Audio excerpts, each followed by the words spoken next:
आपने कभी किसी से गलती से कुछ कह दिया हो, बस एक पल का घमंड और सब कुछ बिगड़ गया? कभी किसी ने आपको बिना समझे जज किया हो, या कभी लगा हो कि आपकी जिंदगी में जो सेटबैक आया है वो एक आपके ही गलती का पनिशमेंट है? लेकिन क्या आपने सोचा है कि शायद वो सेटबैक पनिशमेंट नहीं, एक डिवाइन प्लान का पार्ट हो? क्या हर फॉल एक्चुअली एक हायर राइज की तैयारी हो सकता है? नमस्ते, welcome to the extraordinary story. एक ऐसी कहानी जो ऋषि मैत्रेयी ने विदुर जी को सुनाई थी और जो आज भी हर इंसान के जीवन में गुनगुनाती है। इस कहानी में जय और विजय खुद को एक ऐसे मोड़ पर पाते हैं जहां उनका अहंकार उन्हें पतन की ओर ले जाता है, लेकिन वही पतन बन जाता है उनके उद्धार का रास्ता। ये सिर्फ एक प्राचीन कथा नहीं है, ये मेरी कहानी है, आपकी भी कहानी है। एक आईना जो दिखाता है कि कैसे हमारे करियर, रिलेशनशिप्स या पर्सनल ग्रोथ में आई हर गिरावट एक शानदार कमबैक की तैयारी हो सकती है, अगर हम उसके पीछे छुपे गहरे उद्देश्य को समझ लें तो।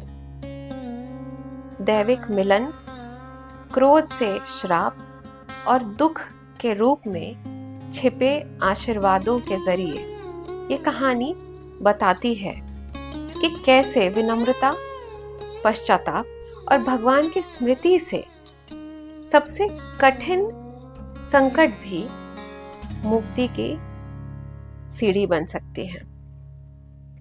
तो अगर आप अंधकार से घिरे हुए हैं, अगर आप खुद को अहंकार से लाद रहे हैं, या अगर आप अंधेरे में रोशनी ढूंढ रहे हैं, तो ये यात्रा आपके अंदर एक गहरी अवेकनिंग ला सकती है। ऋषि मैत्रेयी जी ने विदुर जी को सुनाई ये पवित्र कथा। दीति, जो शक्तिशाली पुत्रों की माता थी, अपने मन में गहरा भय छुपाए बैठी थी, एक ऐसी आशंका जो कहती थी कि उनके पुत्र देवों के लिए विनाश का कारण बनेंगे। इसी भय के प्रभाव में उन्होंने अपने गर्भ में संजो के रखी थी वो शक्तिशाली ऊर्जा जो कश्यप जी ने दी थी।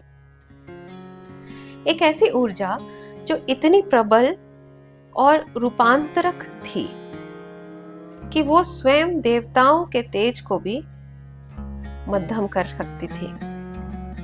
ब्रह्मांड में अंधेरा छाया हुआ था। सूरज, चांद, तारे, सबकी रोशनी धीरे धीरे कम हो रही थी। स्वर्ग में भी प्रकाश धुंधला पड़ गया था। इंद्र और देवता घबराए हुए थे। ये क्या हो रहा है? रात और दिन का फर्क ही मिट गया है। लोगों में धार्मिक जीवन, उनका कर्म सब रुक गया। वो भागे ब्रह्मा जी के पास। कृपया बताइए, ये सब क्यों हो रहा है? और फिर ब्रह्मा जी मुस्कुराए और उन्होंने कहा, इस अंधेरे के पीछे एक बहुत ही गहरा राज छुपा है।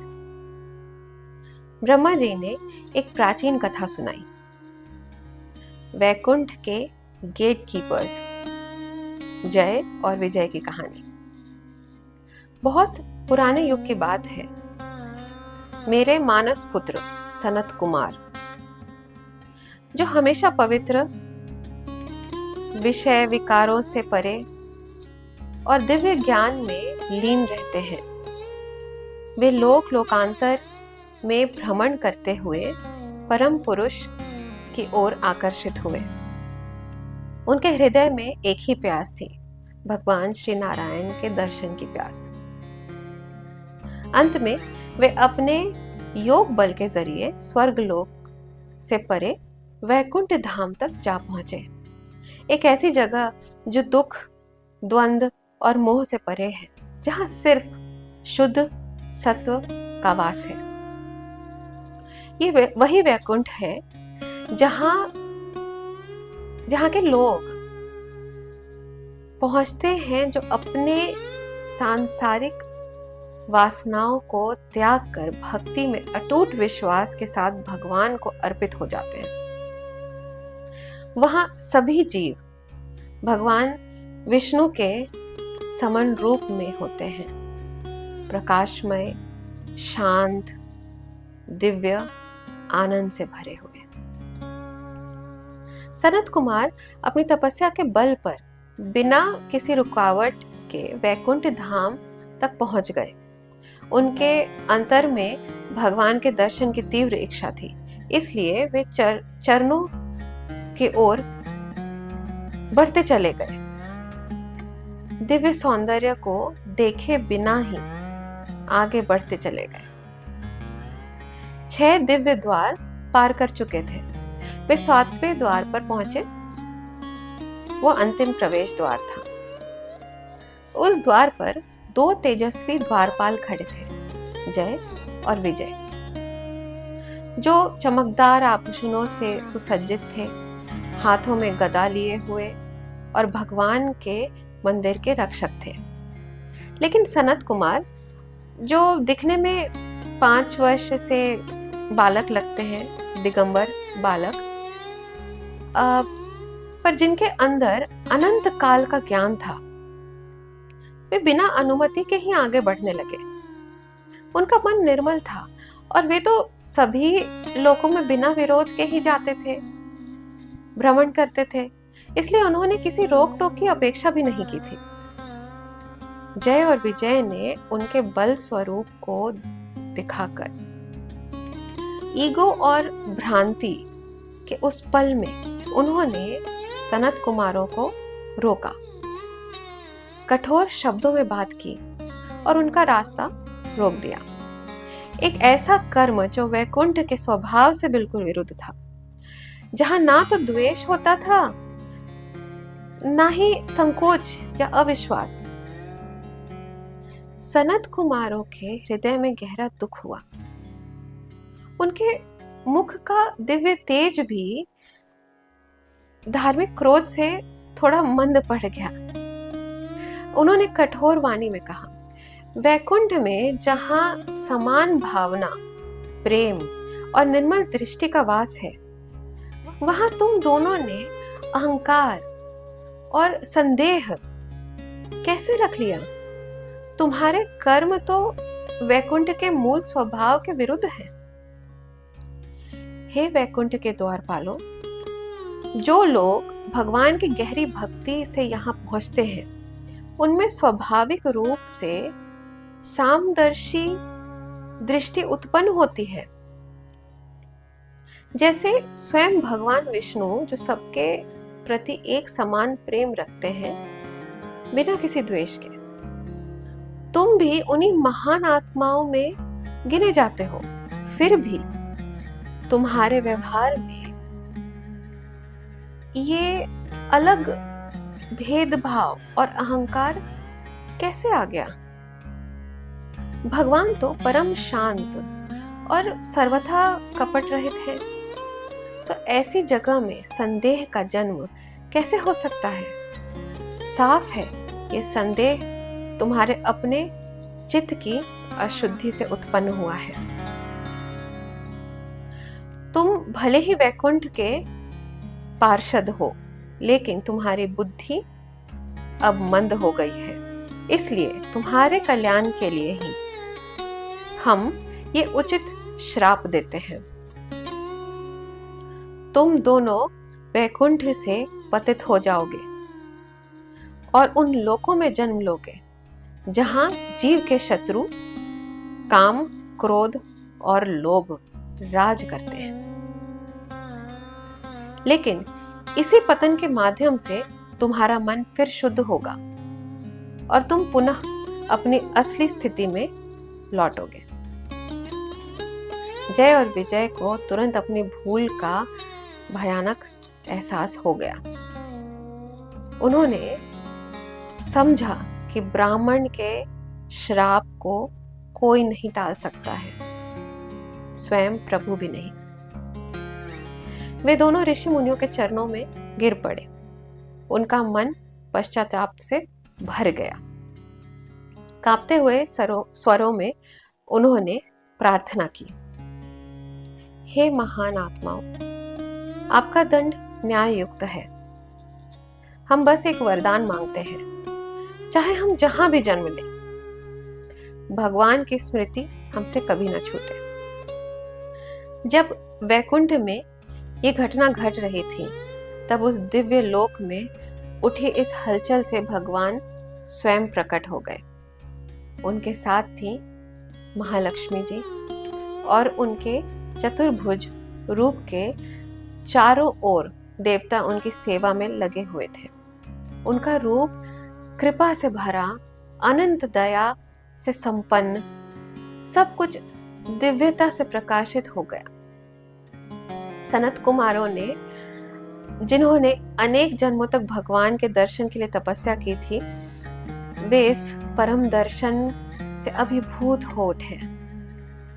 उनका हृदय भक्ति से पिघल गया और वे श्रद्धा भरे मन से भगवान के चरणों में प्रणाम करने लगे।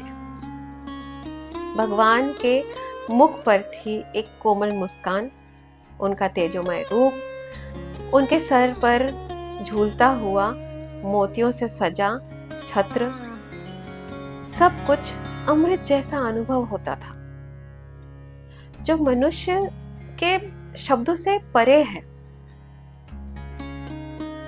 हाथ जोड़कर कुमारों ने उनकी स्तुति की, हे प्रभु, आप ही सब जीवों के अंतरात्मा हैं। आपका दर्शन ही जन्म मृत्यु के चक्र से मुक्ति देता है।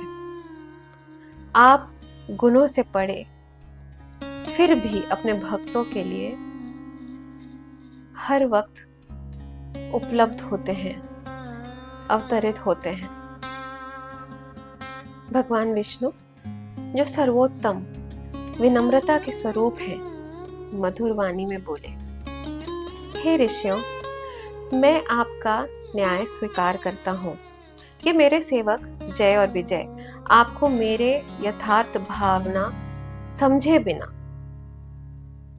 अज्ञानता में अपराधी बन गए। उनका ये व्यवचार मेरी इच्छा के अनुरूप ही था, एक ऐसी लीला जिसका अर्थ समय के साथ ही खुलेगा। मैं स्वयं भी उनकी इस भूल का भागीदार हूं, क्योंकि सेवक का कर्म स्वामी का प्रतिबिंब होता है। ब्राह्मण, जो दिव्य ज्ञान के वाहक हैं, मुझे अत्यंत प्रिय हैं। उनका अपमान मेरा अपमान है। उसके बाद ब्रह्मा जी ने देवगणों को बताया कि यद्यपि कुमाराज कुछ क्षण के लिए क्रोध से व्याकुल थे, लेकिन भगवान के मधुर मंत्र समान शब्दों से उनका मन शांत हो गया। भगवान के ये शब्द छोटे पर गहरे अर्थयुक्त थे। कुमाराज के मन में एक अद्भुत शांति और चमत्कारिक ज्ञान जागृत कर गए। वे पूरी श्रद्धा और ध्यान से सुनते रहे, लेकिन उनका हृदय इस अनंत करुणा का पूर्ण समर्पण कर भी उसका अर्थ नहीं समझ पाए। आखिर में वे हाथ जोड़कर बोले, हे प्रभु, आप सबके परम हितकारी हैं। ब्रह्मा से लेकर देवताओं तक सनातन धर्म का प्रवाह आपसे ही होता है, और आपके अवतारों के माध्यम से वही धर्म तक रक्षित होता है। आप स्वयं सिद्ध हैं और धर्म के असली रक्षक भी। कुमारों ने भगवान के चरणों में अपना समर्पण कर दिया और कहा कि अगर उन्होंने कुछ भी गलत किया हो तो वे दंड स्वीकार करने को तैयार हैं। भगवान विष्णु ने उन्हें विश्वास दिलाया, ये सब मेरी इच्छा से ही हुआ है। जय और विजय जन्म लेंगे, लेकिन मेरे विरोध के माध्यम से ही उनका मन मुझ पर केंद्रित होगा। वे जल्दी मुक्ति पाकर मेरे पास लौट आएंगे। इस आश्वासन के बाद कुमारों ने ज्ञान से युक्त और हृदय से प्रफुल्लित होकर भगवान के चरणों की प्रदक्षिणा की और उनकी स्तुति करते हुए वापस चले गए।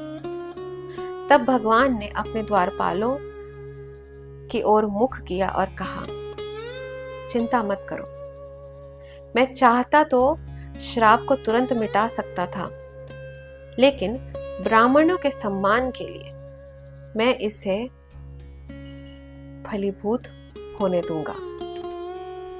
तुम अपने कर्मों का फल भुगतो, लेकिन मेरी भक्ति तुमसे कभी दूर नहीं होगी। तुम जल्दी ही शुद्ध होकर मेरे पास वापस आ जाओगे। उन्होंने द्वारपालों को लक्ष्मी जी के पूर्व श्राप की भी याद दिलाई, जो उनकी योग निद्रा के दौरान दी गई थी, और बताया कि उनका पतन सिर्फ स्थायी नहीं बल्कि एक दिव्य यात्रा का अंग है, जो अंतिम रूप से उनकी भक्ति और मुक्ति का और मजबूत बनाएगा। इस प्रकार भगवान के आश्वासन से संतुष्ट होकर जय और विजय वहां से विदा हो गए। उनका अहंकार पिघल चुका था और उनकी आत्माएं कश्यप जी के बीज के माध्यम से दिति के गर्भ में प्रवेश कर गई। उनके भविष्य के असुर रूपों की शक्ति के कारण देवताओं का तेज मंद पड़ने लगा था। ब्रह्मा जी ने ये घोषणा की कि ये सब भगवान के दिव्य योजना का ही हिस्सा है। वही भगवान जो सृष्टि, स्थिति और प्रलय का नियंत्रित करते हैं, अपनी अगाध योग माया के माध्यम से। ये समझकर देवताओं के सब संदेह दूर हो गए और वे शांति से स्वर्गलोक लौट गए।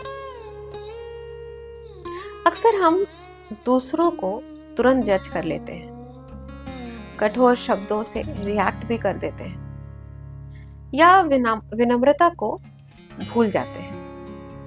ये कहानी याद दिलाती है, असली शक्ति विनम्रता है, असली ज्ञान समर्पण है और असली जीत तब होती है जब हर बार गिरकर भी भगवान के चरणों में हम लौट आते हैं। वैकुंठ के द्वार जो अंतर शांति और परम आनंद के द्वार है, अहंकार से नहीं बल्कि हृदय के शुद्धता से ही खुलते हैं। आज के कलयुग में हम सब सेटबैक्स, बिट्रेयल्स, फेलियर्स और दुख का सामना करते हैं। ऐसा लगता है जैसे भगवान ने हमें छोड़ दिया हो या हमें कोई दंड मिल रहा हो।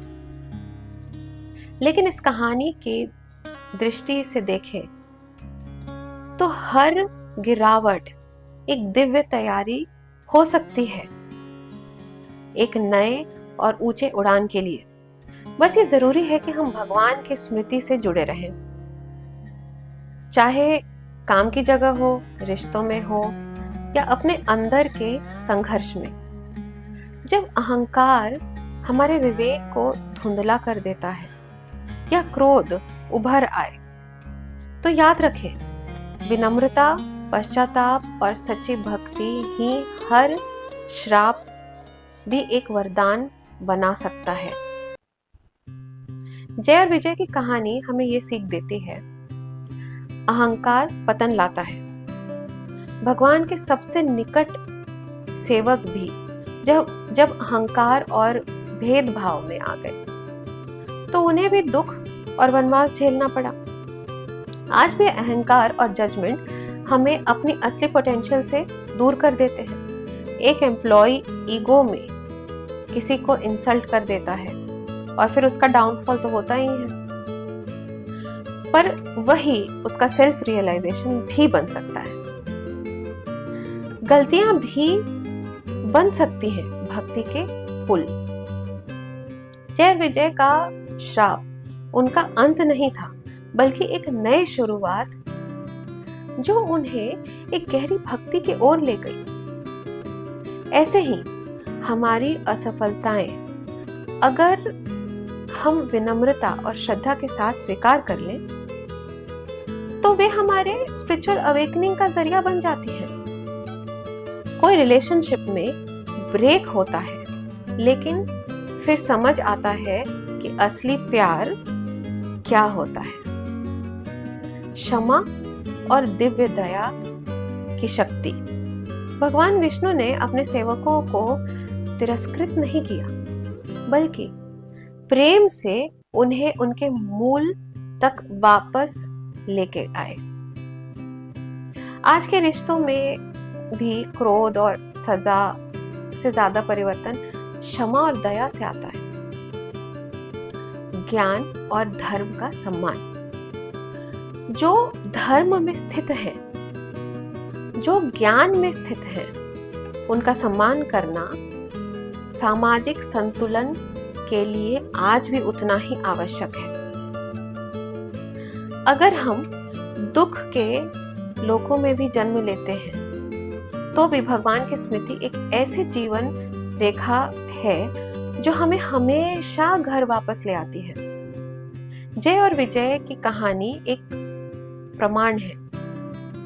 कोई भी पतन स्थायी नहीं होता, कोई भी श्राप अंतिम नहीं होता। जब तक हृदय में भगवान के लिए प्यास बनी रहे। हर गिरावट एक दिव्य निमंत्रण है,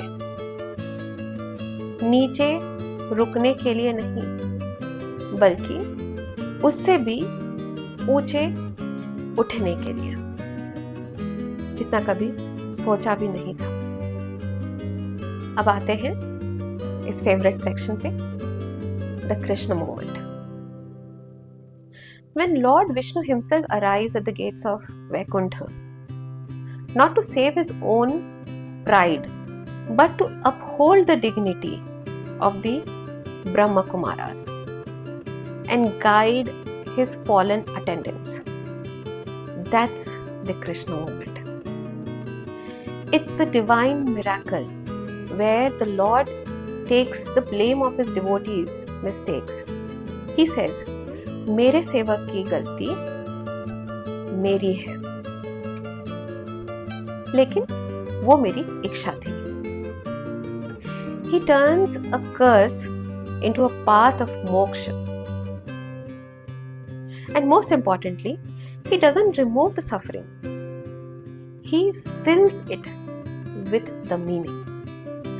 That moment, when even a curse becomes sacred, when the Lord walks into darkness to bring back the light, that's the Krishna moment. और अंत में इस कथा को जरूर शेयर कीजिए। हर श्राप में छुपी होती है एक कृपा, हर गिरावट में छुपा होता है एक उद्धार। ऐसी ही और कथाएं सुनने के लिए चैनल सब्सक्राइब करें, लाइक करें, बेल आइकन दबाएं ताकि आपको अपडेट्स मिलता रहे। नमस्ते। मिलते हैं अगले गुरुवार एक और कथा, एक और दर्शन, एक और जीवन की रोशनी के साथ।